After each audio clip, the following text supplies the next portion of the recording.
have to see React documentation, understand basics of React. If we go to react.dev, then launch section, there is section quick start guide. Literally, you can learn React deeply and very smoothly from this documentation. Even seniors are learning from this. You can start from this quick start guide, and it will give you a solid idea about, and 80% of the concept you will be cleared, and day-to-day life you can use. See, 80% of the React concept you will use on a daily basis. So we will start from this, and we'll take this React journey from this to this. There are so many sections: quick start guide and tic-tac-toe tutorial, and then thinking in React, how to think like a React engineer. Then installation process, there are 3 sections are there, and then how to set up this, then React component compiler, then learn React is the main section to learn how React actually works.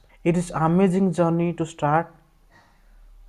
So let's see from beginning to advanced level of React. Our foundation literally gonna so much